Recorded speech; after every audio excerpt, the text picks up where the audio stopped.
Le royaume de Baïké est une terre de majesté et de puissance, un royaume béni par des sols fertiles et protégé par de hautes montagnes qui transpercent le ciel. Ses rivières profondes serpentent comme des veines d'argent à travers des forêts luxuriantes débordantes de vie.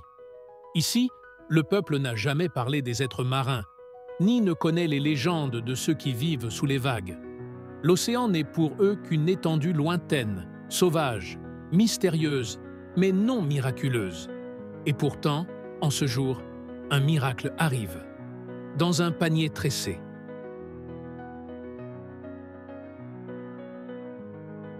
La reine Kalunga avance sous la dense canopée des arbres, ses robes royales traînant derrière elle, alors qu'elle emprunte le sentier familier menant à la berge. C'est ici, loin de l'opulence du palais, qu'elle laisse sa douleur respirer. Le poids de sa stérilité pèse lourd sur sa poitrine, une peine que même le temps n'a pas adoucie. Elle est venue à cette rivière 1000 fois auparavant, chuchotant des prières à l'eau, murmurant des supplications silencieuses aux dieux pour qu'ils la bénissent avec un enfant. Mais chaque fois, elle est retournée au palais, les bras vides et le cœur brisé. Mais aujourd'hui est différent. Alors qu'elle s'agenouille au bord de l'eau, prête à confier une fois de plus sa douleur, quelque chose attire son regard. Un scintillement entre les roseaux. Elle pense d'abord qu'il s'agit d'un jeu de lumière, peut-être un morceau de bois flottant emporté par le courant. Mais alors, elle l'entend. Un cri, aigu et faible, mais insistant. Son souffle se coupe. Elle se lève d'un bond et s'avance dans les eaux peu profondes, le cœur battant. Les mains tremblantes, elle écarte les roseaux. Et là, niché dans un panier tressé, se trouve un bébé, un petit garçon. Sa minuscule poitrine se soulève et retombe. Sa peau est fraîche et humide, comme si elle avait été embrassée par les eaux elles-mêmes. Des boucles sombres encadrent son visage rond, ses lèvres entr'ouvertes émettent de petits gémissements. Il est enveloppé dans un tissu étrange et délicat, différent de tout ce que Kalunga a pu voir. Doux comme de la soie, mais brillant d'un éclat presque surnaturel. Son cœur s'emballe, alors qu'elle soulève l'enfant avec précaution, le serrant contre sa poitrine. Une chaleur envahit son être. Un amour immense, inconnu, l'envahit. Des larmes lui montent aux yeux, tandis qu'elle le contemple, une certitude silencieuse s'ancrant profondément en elle. Ce n'est pas un hasard. Ce n'est pas un enfant ordinaire. C'est un don des dieux. Reine Kalunga retourne au palais avec l'enfant dans les bras, le cœur rempli d'émotion. Lorsqu'elle entre dans la grande salle, le roi Ngaliema, son mari, se lève de son trône, son expression passant de la curiosité à la stupeur en voyant la scène. « Un enfant » murmure-t-il en s'approchant. « Je l'ai trouvé près de la rivière » dit Kalunga, la voix tremblante de conviction. « Ou plutôt, la rivière me l'a donné. » Le roi observe le nourrisson, les sourcils froncés. Qui abandonnerait un enfant en un tel endroit? Je ne sais pas, répond Kalunga sincèrement. Mais mon roi, je ne peux ignorer ce que je ressens au fond de mon âme. Cet enfant, il nous est destiné. Les dieux ont exaucé nos prières. Ngaliema hésite, jetant un regard entre sa femme et le bébé. Il a vu les années de peine gravées sur le visage de Kalunga, la souffrance silencieuse d'une femme qui a désiré un enfant en vain. Il a ressenti son propre chagrin, son amertume discrète, alors que le royaume prospérait sans héritier. Mais à présent, voici un enfant livré par la rivière elle-même. Lentement, le roi acquiesce. Alors, il est nôtre. La nouvelle se répand dans le royaume de Baïké comme une traînée de poudre. La reine a été bénie d'un fils. Un grand festival est proclamé, et pendant 7 jours et 7 nuits, le royaume éclate en célébrations joyeuses. Les portes du palais s'ouvrent au peuple, qui afflue en habits colorés, apportant des cadeaux d'or, d'épices et de tissus somptueux. Des danseurs exécutent leurs mouvements sous la lueur des torches, tissant dans leurs gestes des récits de bénédiction et de faveur divine. Les musiciens emplissent l'air de sons de flûtes et de tambours, dont les rythmes résonnent jusque dans les collines. Le roi et la reine trônent fièrement, présentant leur fils au peuple. Ils l'appelèrent Sam Okito, Sam Okito est baigné dans des huiles sacrées, vêtu de vêtements royaux, et officiellement nommé héritier du trône. Des acclamations retentissent, des voix s'élèvent en louange aux dieux qui ont enfin répondu aux prières du couple royal. Mais derrière cette liesse, des murmures s'élèvent. Comment cela est-il possible? Chuchotent certains dans l'ombre. La reine n'a jamais été enceinte. Jamais on ne l'a vue avec un ventre arrondi. Et pourtant, voici un fils. Certains échangent des regards incertains. Beaucoup croient à la bénédiction divine, convaincus que les dieux ont réellement placé l'enfant dans ses bras. Mais d'autres ne sont pas si sûrs. De discrets soupçons planent parmi les nobles et les anciens de la cour. Personne ne défie ouvertement le roi et la reine, mais le doute est là, sourd et présent. Reine Kalunga le sent. Elle voit les regards interrogateurs, entend les chuchotements derrière les portes closes, mais elle garde la tête haute. Elle refuse de laisser le doute ternir ce moment, de laisser l'incertitude ébranler sa foi. Cet enfant est le sien. Il était destiné à elle. Sam Okito grandit, devenant un garçon brillant et aimé de tous. Le peuple de Baïké le chérit, et ses parents l'élèvent avec amour et sagesse. Il est fort, vif d'esprit, intrépide. Tout ce qu'un futur roi devrait être. Mais il y a autre chose, quelque chose de non dit. La première fois que Kalunga le remarque, elle le regarde jouer près de la fontaine du palais. Il se penche au-dessus de l'eau, plongeant la main dans les profondeurs. Et, l'espace d'un instant, un très bref instant, ses jambes scintillent. La lumière du soleil frappe sa peau, et là où se trouvaient ses jambes, une queue apparaît. Une queue iridescente, brillante, couleur des vagues au clair de lune. Reine Kalunga étouffe un cri. Mais aussi vite qu'elle est apparue, la queue disparaît. Ses jambes sont redevenues normales. A-t-elle rêvé? Elle ne dit rien, pas ce jour-là. Mais cela se reproduit. Un soir, alors que Sam Okito prend son bain, l'eau ondule étrangement autour de lui. Quand Reine Kalunga s'approche, elle le voit. Ses pieds ont disparu, remplacés par une queue de sirène. La vue lui coupe le souffle. La panique la saisit, mais elle se force à rester calme. Elle ne crie pas. Elle ne convoque pas le roi. Elle observe simplement. Lorsque Sam sort de l'eau, ses jambes sont de retour, comme si de rien n'était. Il ne semble rien remarquer. Il est un enfant, innocent, insouciant. Il ne comprend pas encore ce qu'il est. Mais Kalunga, elle, comprend. Une terrible peur s'installe en elle. Elle ignore ce que cela signifie, mais elle sait que cela doit rester secret. Si quelqu'un au royaume de Baïké découvrait la vérité, s'il voyait ce qu'elle a vu, que ferait-il? L'aimerait-il toujours? L'appellerait-il toujours leur prince? Ou le verrait-il comme autre chose, comme une créature, quelque chose d'inhumain, de dangereux? Alors, le cœur alourdi par l'incertitude, la reine Kalunga enferme ce secret au plus profond d'elle. Elle veille sur Sam Okito avec encore plus d'attention, priant que le jour n'arrive jamais où le monde découvre ce qu'il est vraiment. Mais au fond d'elle, elle le sait bien. Les secrets finissent toujours par remonter à la surface, tout comme la marée. À mesure que Sam Okito entrait dans l'adolescence, ses pouvoirs commencèrent à se manifester avec une intensité croissante. Les changements devenaient plus fréquents, et parfois, il ressentait l'appel de l'eau même lorsqu'il n'était ni près d'un fleuve ni de la mer. Il tenta de le cacher, mais les signes étaient indéniables. Sa peau brillait parfois d'un éclat étrange, et ses réflexes étaient plus rapides que ceux de n'importe quel humain. Le plus inquiétant était la transformation qu'il ne pouvait contrôler. Ses jambes se changeaient en une longue et puissante queue chaque fois qu'il entrait dans l'eau. Un après-midi chaud, après une longue journée fatigante remplie de devoirs royaux, Sam Okito décida de se baigner dans la piscine royale. L'eau fraîche et accueillante lui promettait un instant de paix. Il entra dans l'eau, ressentant son étreinte rafraîchissante, et avant même de pouvoir se retenir, la transformation se produisit.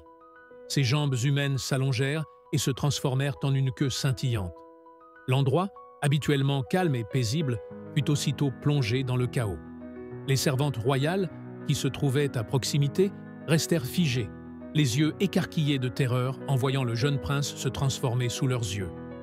Elles hurlèrent et s'enfuirent dans toutes les directions, certaines trébuchant de panique. Un des gardes, témoin de la scène, observa Sam nager avec grâce, totalement inconscient du choc qu'il provoquait. Le garde balaya du regard la cour, hésitant sur la conduite à tenir. La transformation était évidente, impossible à nier désormais. « Mon Dieu, qu'est-ce que c'est » murmura une servante, la main sur la poitrine. « Allez chercher la reine. Vite, que quelqu'un prévienne la reine » cria une autre, la voix tremblante. À ce moment, Reine Kalunga, qui se trouvait dans ses appartements, entendit la panique. Son cœur manqua un battement, sentant que quelque chose n'allait pas. Elle se précipita vers la source du vacarme, ses pas rapides mais mesurés. Lorsqu'elle arriva près de la piscine, elle fut figée par ce qu'elle vit. Sam Okito nageait aisément dans l'eau, inconscient de la peur qu'il avait semée. Sa queue brillait sous la lumière, se mouvant avec élégance. Mais le cœur de la reine se serra. C'était la première fois qu'elle voyait la vérité en face. Son fils n'était pas totalement humain. Il était autre chose. Sa main vola à sa bouche, alors que la réalité l'envahissait comme une vague. Les murmures sur ses capacités étranges, les événements inexplicables du passé. Tout prenait soudain sens. Elle avait refusé de voir la vérité pour le protéger, mais désormais, il était impossible de l'ignorer. « Sam !» appela-t-elle d'une voix tremblante. Le garçon s'arrêta au milieu de sa nage, figé par la voix de sa mère sans comprendre la panique qu'elle contenait. Lentement, il se retourna, le cœur battant, et vit l'expression sur son visage, un mélange de choc, d'incrédulité et d'une peur sombre. « Maman, qu'est-ce qui ne va pas ?» demanda-t-il d'une voix douce, incertaine. Les yeux de Reine Kalunga s'emplirent de larmes. Elle avait toujours craint que ce jour arrive. Maintenant, il était là. Le fils qu'elle avait élevé n'était pas uniquement son fils. Il était bien plus. Quelque chose que personne dans le royaume ne pouvait comprendre. Elle secoua la tête, essayant de reprendre contenance. « Vous devez partir », ordonna-t-elle aux servantes et aux gardes, encore sous le choc. Les employés du palais obéirent sans protester, se retirant rapidement, en murmurant, visiblement effrayés. Reine Kalunga resta immobile, le regard fixé sur Sam, qui se tenait désormais dans l'eau peu profonde, sa queue brillant à la lumière. Sam sentait le poids du regard de sa mère, et cela le mettait mal à l'aise. « Maman, je t'en prie, qu'est-ce qui se passe? Pourquoi tu as peur ?» Sa voix se brisa, et pour la première fois, il se sentit vulnérable. Reine Kalunga prit une profonde inspiration et s'approcha lentement de lui, le cœur lourd. « Je le savais depuis longtemps, Sam, » dit-elle doucement. « Mais maintenant, je le vois de mes propres yeux. » Elle s'arrêta, cherchant ses mots. « Quoi ?» demanda Sam. « Tu devrais désormais te laver uniquement dans la douche, à l'intérieur de la maison. » Sam sentit sa gorge se nouer. « Mais pourquoi ?» demanda-t-il. « Pourquoi tout le monde est étonné de me voir ?»« Sam !» répondit Reine Kalunga. « Tu n'es pas comme les autres enfants. »« Qu'est-ce que tu veux dire ?» rétorqua Sam. « Je veux dire que tu es mon fils, mais tu es un peu spécial. Tu es différent, » répondit-elle, la voix chargée d'émotion. La vérité frappa Sam comme une vague glaciale. Il vit dans les yeux de sa mère non seulement de l'amour, mais aussi une peur profonde. « Que signifie tout cela, maman ? Que devons-nous faire ?» Reine Kalunga mit un long moment avant de répondre, le cœur en morceaux. « Nous devons te protéger, » murmura-t-elle. « Personne ne doit savoir. Les gens, ils ne comprendraient pas. Le royaume te craindra. » La réalité de la situation écrasa Reine Kalunga. Elle savait qu'elle devait en parler à son époux, le roi Nkaliema, mais cette idée l'effrayait. Lui aussi aurait peur. Pourtant, aussi terrifiante que fût la vérité, elle ne pouvait renier l'amour qu'elle portait à Sam Okito. C'était son fils, et elle le protégerait quoi qu'il en coûte. À cet instant précis, le roi Ngaliema entra dans la pièce. Il avait entendu les rumeurs qui commençaient à se répandre. Son visage était pâle, ses mains légèrement tremblantes. « Est-ce vrai, ce qu'on dit ?» demanda-t-il, la voix chargée de crainte. « Reine Kalunga acquiesça lentement. « Oui, Ngaliema, c'est vrai. » Le roi déglutit difficilement, s'approcha de Sam, ses yeux adoucis, malgré la peur qui y brillait encore. « Tu restes mon fils. Peu importe ce que tu es, dit-il, la voix rauque. Mais nous devons garder cela secret. Si le peuple l'apprend, le royaume tout entier pourrait s'effondrer. Il y a des royaumes qui chercheraient à te détruire, ou pire. » Sam Okito regarda ses parents tour à tour, le cœur lourd du poids de leurs paroles. Il avait toujours su qu'il était différent. Mais maintenant, le monde semblait plus sombre, plus menaçant. Si la vérité venait à se répandre, d'autres royaumes, rivaux du royaume de Baïké, commenceraient à se poser des questions, à s'interroger sur les pouvoirs du prince.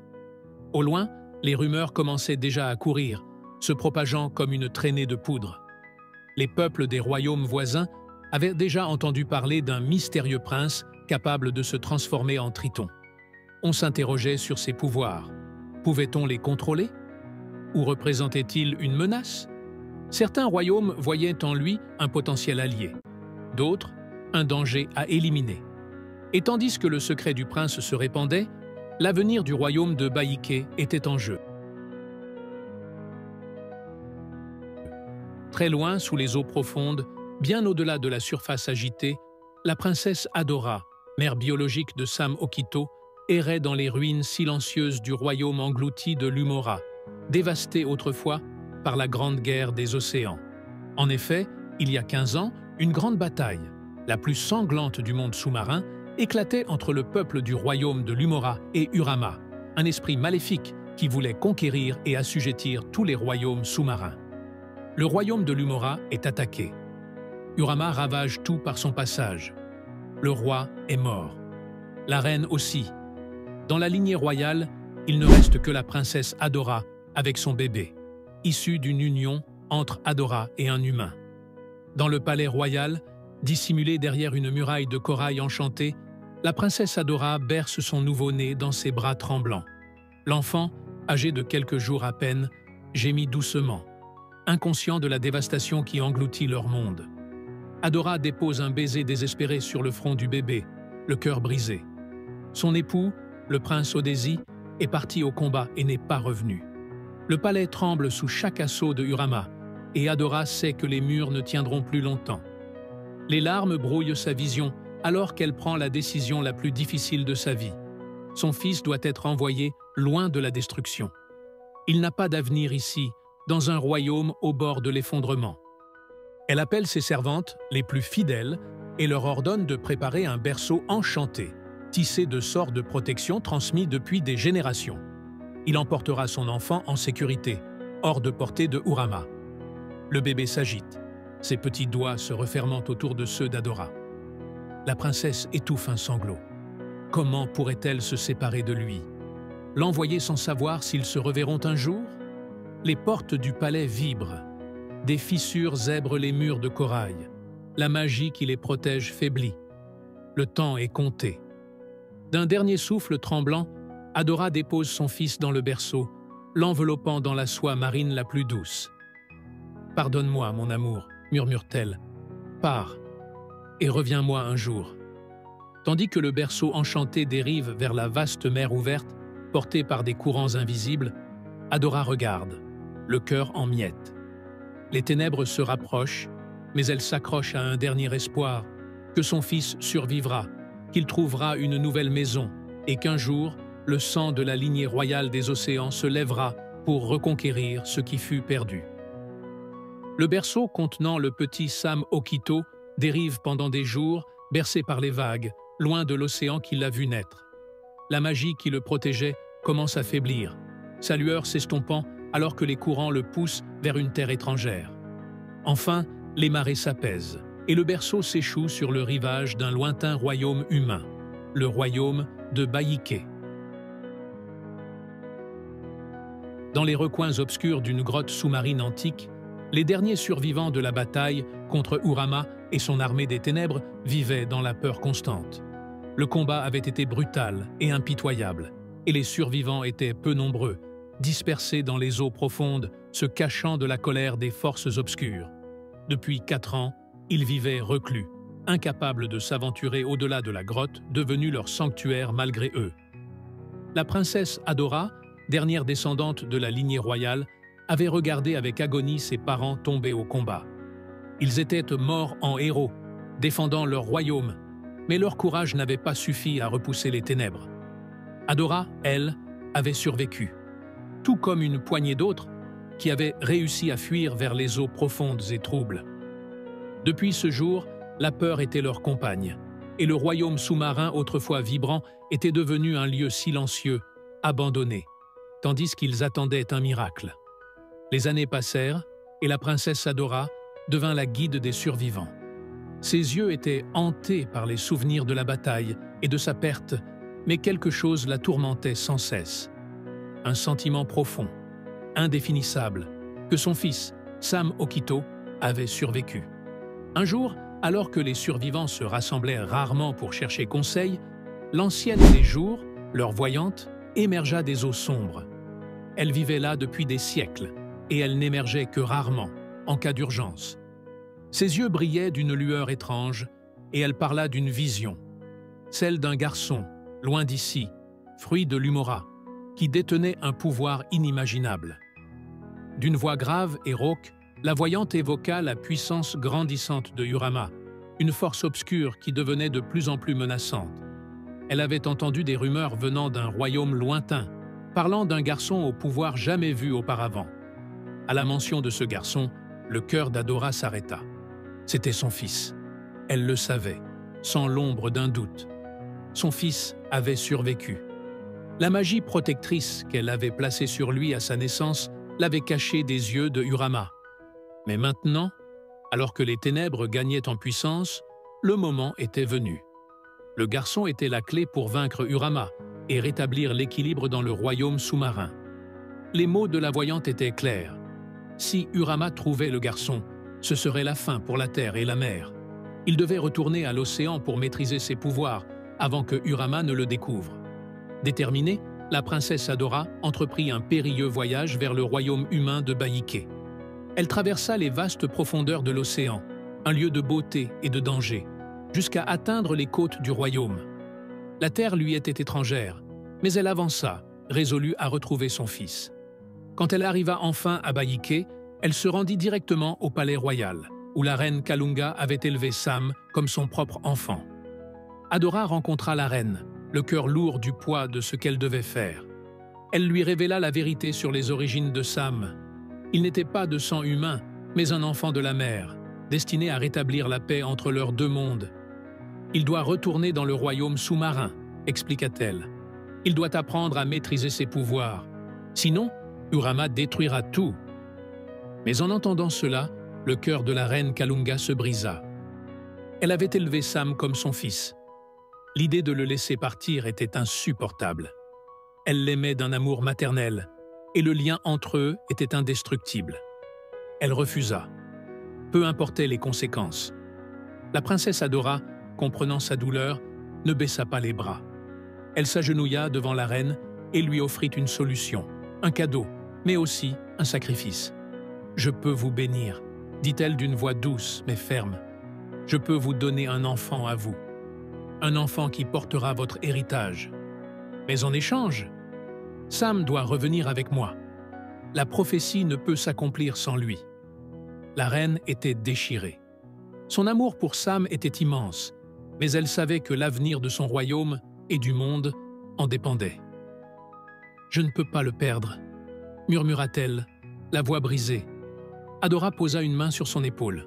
« Vous ne le perdrez pas. Une partie de lui restera toujours dans votre cœur. Mais le monde a besoin de lui. La prophétie a besoin de lui. » Un silence lourd s'installa. Les deux femmes comprenaient l'ampleur de leur choix. Adora tendit à la reine une main fermée, à l'intérieur de laquelle il y avait un morceau de sa chevelure. « Garde-le sur toi jour et nuit, » lui dit-elle. « C'est la bénédiction que je te laisse en vue de concevoir un enfant dans ton propre sein. Si tu la perds, tu perdras tout à jamais. » La reine Kalunga se retira dans ses appartements privés, l'esprit tourmenté par les révélations de la princesse Adora. Les paroles de la princesse des eaux résonnait sans cesse dans sa tête. Si vous voulez un enfant qui soit vôtre, vous devrez me rendre Sam Okito. Il est destiné à rétablir la paix entre nos deux mondes. Après une semaine de réflexion déchirante, Kalunga accepta à contre-cœur. « Quand j'aurai un enfant, je vous rendrai Sam », promit-elle, la voix tremblante d'appréhension. 1 mois plus tard, la nouvelle tant attendue arriva. La reine était enceinte. Le royaume tout entier explosa de joie. Il s'agissait du premier héritier royal depuis des années. La vieille sage-femme du palais, Mami Edo, confirma la grossesse avec un sourire radieux. Les festivités durèrent des jours. Tambours résonnants, rires des serviteurs, cliquetis des coupes en célébration. Mais la joie de la reine Kalunga était teintée d'amertume. Chaque jour qui rapprochait la naissance signifiait un jour de moins avec Sam. Comment pourrait-elle abandonner le garçon qu'elle avait élevé, nourri, aimé comme son propre fils? Les mois passèrent sans incident. Le peuple célébra chaque étape de la grossesse royale avec ferveur. Tous attendaient avec impatience l'arrivée de l'héritier tant espéré. Le jour de l'accouchement arriva enfin, mais apporta une cruelle désillusion. « C'est une fille », annonça Mami Edo. La nouvelle se répandit comme une traînée de poudre dans le palais. Kalunga, épuisée mais émerveillée, serrait contre elle le nouveau-né aux yeux grands ouverts qui agrippait déjà fermement son doigt. La tension dans la chambre était palpable. Le roi Ngaliema se tenait près de la porte, le visage impassible. Mami Edo quitta discrètement la pièce, le regard inquiet. Dans le royaume de Baïké, seuls les héritiers mâles pouvaient monter sur le trône. Cette petite princesse, aussi parfaite fût-elle, ne pourrait jamais régner. « Une fille, cela change tout », déclara froidement Ngaliema. Kalunga leva vers lui un regard blessé. « Que veux-tu dire? Notre fille est parfaite. » « Je n'en disconviens pas, mais tu connais les lois de Baïké, Kalunga. Une fille ne peut hériter du trône. Nous devons trouver une solution. » Le cœur de la reine se serra. Elle avait porté cet enfant pendant des mois pour qu'on en mesure la valeur à son genre plutôt qu'à son existence même. « Et Sam Okito alors ?» suggéra-t-elle timidement. Le roi soupira lourdement. « Nous ne pouvons ignorer notre promesse à la princesse Adora. » Mais Kalunga ne pouvait imaginer se séparer de Sam. Elle l'avait élevé, aimé, protégé. Le perdre serait comme arracher une partie de son âme. Ce soir-là, la princesse Adora revint au palais. Kalunga savait qu'elle ne pouvait plus retarder l'inévitable. L'atmosphère entre les deux femmes devint électrique. « Je sais combien cela est difficile », commença Adora. « Mais le destin de Sam dépasse nos sentiments. Il doit retourner à l'océan avant que Urama ne le trouve. Si nous attendons trop longtemps, il sera trop tard. »« Je ne peux pas le laisser partir. C'est mon fils !» protesta Kalunga, la voix étranglée par l'émotion. Adora adoucit son regard. « Je comprends ta douleur, reine Kalunga. Tu l'as aimé comme une mère. Mais Baïké doit accepter que Sam n'est pas seulement ton fils. Il est le pont entre nos mondes. Seul lui peut rétablir l'équilibre. » La reine regarda l'enfant dans ses bras. Cette petite fille qui représentait l'espoir, alors que la réalité présente pesait si lourd. Comment choisir entre mon amour pour lui et l'avenir de nos peuples? Adora s'approcha et posa une main sur son épaule. Ce choix ne t'appartient pas seul, reine Kalunga. Il engage 2 mondes. Si nous échouons, tout ce que nous chérissons sera détruit. La nuit avançait. Les 2 femmes continuaient à discuter, écrasées par le poids de leurs responsabilités. Kalunga savait que l'avenir de son royaume et du peuple de la mer était en jeu. Mais son amour pour Sam était une force plus puissante que tout. Les jours suivants furent remplis de nuits blanches et de conversations à voix basse. Kalunga connaissait son devoir, mais son cœur saignait à l'idée de perdre Sam. Le moment du choix approchait, un choix qui changerait tout, pour toujours. À suivre. Restez branchés pour découvrir la suite. Abonnez-vous et activez la cloche de notification pour ne pas la manquer. À bientôt.